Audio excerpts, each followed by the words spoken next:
سحری کھا کے سونے کا نقصان۔ جو لوگ سحری کھا کر سو جاتے ہیں ان کے ساتھ کیا ہوتا ہے خود ہی دیکھ لیں۔ سحری اگر نہ کی تو روزہ رکھا جا سکتا ہے یا نہیں؟ بسم اللہ الرحمن الرحیم۔ حضرت عائشہ رضی اللہ تعالیٰ عنہ کی مشہور روایت ہے، ترجمہ: پھر جب مؤذن فجر کی اذان دے کر خاموش ہو جاتا اور فجر طلوع ہو جاتی یعنی صبح کی روشنی پھیلنے لگتی تو آپ صلی اللہ علیہ وآلہ وسلم کھڑے ہوتے اور 2 رکعتیں ہلکی یعنی فجر کی سنتیں پڑھتے، اس کے بعد اپنی داہنی کروٹ پر لیٹ جاتے تھے، یہاں تک کہ مؤذن اقامت کہنے کی اجازت حاصل کرنے کے لیے آپ صلی اللہ علیہ وآلہ وسلم کے پاس آتا تو آپ صلی اللہ علیہ وآلہ وسلم نماز کے لیے مسجد میں تشریف لے جاتے۔ حضرت عثمان رضی اللہ تعالیٰ عنہ سے مروی ہے، آپ صلی اللہ علیہ وآلہ وسلم نے فرمایا کہ صبح کی نماز کے بعد سورج نکلنے تک ذکر خدا میں لگے رہنا رزق کے حصول میں زیادہ باعث نفع ہے، اس بات سے کہ طلب رزق میں دنیا کے کونے کونے میں پھرتا رہے۔ حدیث کا مرتبہ موضوع سند میں ابو داؤد سلیمان بن عمرو نخی جو قذاب ہے، میزان 216/2۔ ترجمہ: سیدہ فاطمہ رضی اللہ تعالیٰ عنہ بیان کرتی ہیں، میں صبح کے وقت سوئی ہوئی تھی کہ رسول صلی اللہ علیہ وآلہ وسلم میرے پاس سے گزرے اور آپ نے مجھے پاؤں سے ہلایا، پھر فرمایا، بیٹی اٹھو، اپنے رب کی طرف سے رزق کی تقسیم میں شامل ہو جاؤ اور غفلت شعار لوگوں کی عادت اختیار نہ کرو۔ اللہ تعالیٰ طلوع فجر سے طلوع آفتاب تک لوگوں کا رزق تقسیم کرتے ہیں۔ شعب الایمان حدیث نمبر 4405۔ حضرت انس بن مالک رضی اللہ تعالیٰ عنہ کی روایت، ترجمہ: تلاش رزق کی خاطر نماز فجر سے طلوع آفتاب تک مت سویا کرو۔ حضرت انس سے اس کی وضاحت طلب کی گئی تو فرمایا، اس وقت 70 مرتبہ تسبیح و تکبیر و استغفار کرنے سے روزی میں برکت ہوتی ہے۔ حضرت علی رضی اللہ تعالیٰ عنہ کی روایت، زمین کی سطح پر کیے جانے والے 3 کاموں کی وجہ سے زمین اپنی تکلیف کا اظہار کرتی ہے، ناحق خون بہنے سے اور وہ غسل جو زنا کے ارتکاب کے بعد کیا جائے، اور طلوع آفتاب سے پہلے سونے سے۔ حضرت ابو الوائل فرماتے ہیں کہ ہم صبح کی نماز پڑھنے کے بعد حضرت عبداللہ بن مسعود رضی اللہ تعالیٰ عنہ کی طرف گئے اور دروازے سے سلام کیا تو انہوں نے ہمیں اجازت دے دی، مگر ہم تھوڑی دیر دروازے کے ساتھ ٹھہرے رہے تو ایک باندی آئی اور اس نے کہا کہ تم اندر کیوں نہیں داخل ہو رہے؟ تو پھر ہم اندر داخل ہوئے تو حضرت عبداللہ رضی اللہ تعالیٰ عنہ بیٹھے تسبیح پڑھ رہے تھے۔ انہوں نے فرمایا کہ تمہیں کس چیز نے اندر داخل ہونے سے روکے رکھا جبکہ تمہیں اجازت دے دی گئی تھی؟ تو ہم نے کہا کہ کوئی بات نہیں سوائے اس کے کہ ہم نے خیال کیا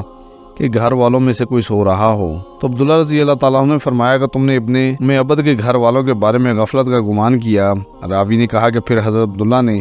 تسبیح پڑھنی شروع کر دی، یہاں تک کہ پھر خیال ہوا کہ سورج نکل گیا تو باندی سے فرمایا کہ دیکھو کیا سورج نکل آیا ہے۔ صحیح مسلم۔ متعدد روایات میں ہے کہ اللہ تبارک و تعالیٰ صبح صادق سے لے کر طلوع آفتاب تک مخلوق کے لیے رزق تقسیم کرتے ہیں، یعنی جو لوگ اس پورے وقت میں غافل رہتے ہیں وہ رزق کی برکت سے محروم رہتے ہیں۔ اس حدیث سے یہ بات معلوم ہوئی کہ یہ ممانعت صبح و صادق سے لے کر طلوع آفتاب تک پوری درمیانی وقت میں سونے کا ہے، اور اس وقت سونا غفلت شعار لوگوں کا رویہ ہے۔ اسی طرح سلف کے تعامل کے بھی خلاف ہے۔ نبی صلی اللہ علیہ وآلہ وسلم اور صحابہ کرام کا طریقہ کار یہ تھا کہ وہ جب فجر کی نماز پڑھ لیتے تو سورج طلوع ہونے تک اپنی نماز کی جگہ پر ہی بیٹھے رہتے تھے اور ذکر و اذکار میں مشغول رہتے۔ اس وقت میں ذکر خدا میں لگے رہنا رزق کے حصول میں زیادہ باعث نفع ہے۔ آج ہمارے معاشرے میں یہ ٹرینڈ بنا ہوا ہے کہ نوجوان رات کے 2 بجے 3 بجے موبائل، فیس بک، واٹس ایپ ان سب پر لگے رہتے ہیں، اور پھر ان سے صبح کی نماز بھی قضا اور دوپہر کے 12 بجے یا 1 بجے تک وہ آرام فرما رہے ہوتے ہیں، اور گھر میں ایسا کوئی بھی انسان نہیں ہوتا جو انہیں ایسا کرنے سے باز رکھے۔ آج ہم آپ کو بتائیں گے کہ حضرت علی رضی اللہ تعالیٰ عنہ نے ایسے نوجوانوں کے بارے میں کیا فرمایا ہے اور کیا کچھ ان کی قسمت میں لکھ دیا ہے جو ایسے حالات کی لپیٹ میں آ چکے ہیں۔ حضرت عبداللہ بن ابن عباس رضی اللہ تعالیٰ عنہ سے مروی ہے کہ جو بھی انسان صبح سویا پڑا رہتا ہے تو اس عمل کو اسلام نے سخت ناپسند قرار دیا ہے کہ دوپہر کے علاوہ کسی بھی اور وقت میں سویا کرو، جو کہ ایلولہ کہلاتا ہے، وہ دوپہر کے اوقات میں ہی ادا کیا جاتا ہے، اور یہ عمل ہمارے نبی صلی اللہ علیہ وسلم بھی کیا کرتے تھے۔ کیلولہ وہ نہیں جس میں انسان دوپہر میں پیٹ بھر کر کھانا کھا کر سو جاتے ہیں۔ کیلولہ سے مراد وہ عمل ہے جس میں آپ کھانا کھا چکے ہیں یا نہیں، بس تھوڑی دیر آرام کرنا دوپہر کے اوقات میں، تاکہ آپ کا جو باقی کا دن ہے وہ صحیح سلامت گزرے اور آپ کے دن کے باقی کے حصے میں آپ اچھی طرح اپنے کاموں کو سر انجام دے سکیں۔ حضرت علی رضی اللہ تعالیٰ عنہ نے فرمایا کہ میں نے اللہ کے نبی صلی اللہ علیہ وسلم سے سنا تھا کہ کھانا کھا کر فوراً نہ سویا کریں، کیونکہ اس سے انسان کے دل میں بھی سختی پیدا ہو جاتی ہے، اور آج کی تاریخ میں تو یہ بات اس حد تک گہرائی تک پہنچی ہے کہ یہاں پہ ڈاکٹر کا بھی یہ ماننا ہے کہ اگر انسان کھانا کھانے کے فوراً باعث ہو جاتے ہیں تو وہ دل کے مرض میں مبتلا ہو جاتے ہیں، اور یہی بات 1400 سال پہلے ہمارے نبی صلی اللہ علیہ وسلم نے فرمائی تھی۔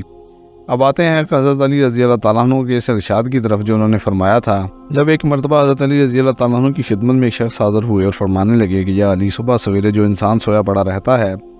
اس کی قسمت میں کیا کچھ لکھا جاتا ہے؟ تو جواب میں حضرت علی رضی اللہ تعالیٰ عنہ فرمانے لگے، اے اللہ کے بندے، میں نے اللہ کے نبی صلی اللہ علیہ وسلم سے سنا کہ جو بھی انسان صبح کے اوقات میں سویا پڑا رہتا ہے وہ فجر کی نماز بھی قضا کر بیٹھتا ہے، یا پھر وہ فجر کی نماز ادا کر کے سو جاتا ہے، تو جب فرشتے آسمانوں سے ان کے مقدر کا رزق لے کر زمین کی طرف آتے ہیں اور وہ رزق انسانوں میں بانٹنے لگ جاتے ہیں تو وہ انسان سوئے ہوئے ہوتے ہیں۔ اسی وجہ سے وہ فرشتے وہ رزق واپس اپنے ساتھ لے کر آسمانوں کی طرف لوٹ جاتے ہیں، اور جب وہ نیند سے فارغ ہو کر اٹھتا ہے، بیدار ہوتا ہے، تب ایسے لوگ رزق کی تنگی کی شکایت کرتے پھرتے ہیں۔ آپ نے دیکھا ہوگا کہ جب اکثر لوگ رزق کی تنگی کی شکایت کرتے ہیں، آپ ذرا ان سے پوچھ کر دیکھیں، یہ صرف ایک دن آزمانے کے لیے آپ ان سے پوچھیں تو صحیح، آپ جب ان سے پوچھیں گے کہ صبح کتنے بجے اٹھتے ہو تو وہ آپ کو جواب میں لازماً یہی کہیں گے کہ ہماری آنکھ تو سویرے کھلتی ہی نہیں، ہم صبح اٹھتے ہی نہیں، اٹھنا بہت مشکل ہے ہمارے لیے، لہٰذا یہی وجہ ہے جس کی وجہ سے وہ رزق ان پر تنگ کر دیا جاتا ہے، اور پھر وہ تنگ دستی اور بے روزگاری کی شکایت کرتے پھرتے ہیں۔ تو آپ سے گزارش ہے کہ آپ صبح سویرے اٹھا کریں، آپ سویرے نماز ادا کریں، اور کوشش کریں کہ مرد حضرات جماعت کے ساتھ نماز ادا کریں، پھر قرآن کی تلاوت کریں، اس کے بعد آپ اپنے دن کی شروعات کریں۔ اب آپ دیکھیں کہ کیسا آپ کا دن گزرتا ہے، آپ کے دن میں برکت ہوتی ہے۔ اور جو لوگ 12 بجے یا 1 بجے اٹھتے ہیں ان کے حالات کچھ یوں ہوتے ہیں کہ ان کے دن کے کچھ کام بھی انہیں سمجھ میں نہیں آتے، وہ جان ہی نہیں پاتے کہ آج کا دن حالانکہ کیسا گزرا ہے، بلکہ انہیں کچھ کام بھی سمجھ نہیں آتا، وہ جو کام کرنے لگ جاتے ہیں اور پھر پلک جھپکتے ہی شام اور مغرب کی اذان ہونے لگتی ہے۔ اور جو انسان سویرے جاگتے ہیں وہ اپنا کام بھی بھرپور طریقے سے سر انجام دیتے ہیں، ان کے رزق میں بھی برکت آتی ہے، اور وہ ایک پرسکون اور خوشحال زندگی بسر کرتے ہیں۔ ان کی تندرستی بھی کوئی شکایت نہیں ہوتی کہ وہ کسی بیماری میں مبتلا ہے، وہ تندرست ہوتے ہیں، ہر بیماری سے فارغ ہوتے ہیں۔ رمضان کے مہینے میں انسان کے صرف کھانے پینے کا شیڈول متاثر نہیں ہوتا، بلکہ سحری میں جاگنے کے سبب دن بھر کی نیند کا شیڈول بھی متاثر ہوتا ہے، جس کی وجہ سے کچھ بے احتیاطیوں کے سبب رمضان کے مہینے میں جہاں صحت بہتر ہونی چاہیے وہیں پر صحت نہ صرف خراب ہوتی ہے بلکہ مختلف بیماریاں بھی گلے پڑ جاتی ہیں۔ روزہ رکھنا صحت کے لیے بہت بہتر ہوتا ہے، مگر جو لوگ رمضان میں سینے میں جلن، گیس اور اس جیسی بیماریوں کا شکار ہوتے ہیں اس کا سبب روزہ نہیں بلکہ ان کی اپنی غلطیاں ہوتی ہیں۔ سارے دن کے روزے کے بعد جو لوگ پہلے سے ہی کسی بیماری میں مبتلا ہوں اس کی سحر و افطار میں کی جانے والی کوتاہی ان کے گلے کا ہار بن جاتی ہیں۔ ایسے ہی کچھ غلطیوں کے بارے میں ہم آپ کو آج بتائیں گے۔ جو لوگ باقاعدگی سے ورزش کرنے کے عادی ہوتے ہیں وہ سحری یا افطار کے شیڈول کے سبب پریشان ہو جاتے ہیں۔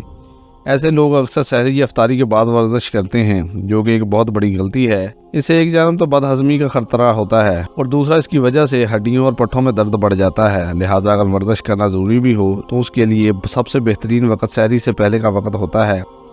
کیونکہ اس وقت میں انسان کا معدہ خالی ہوتا ہے اور صحت کے لیے بہت بہتر ہوتا ہے۔ کچھ لوگ رات میں دیر سے کھانا کھا کر سو جاتے ہیں اور نیند کی وجہ سے سحری نہیں کرتے۔ سحری چھوڑنے کی وجہ سے روزے کا دورانیہ بڑھ جاتا ہے، جو کہ جسم کے اندرونی کمزوری میں بہت زیادہ اضافہ کر دیتے ہیں،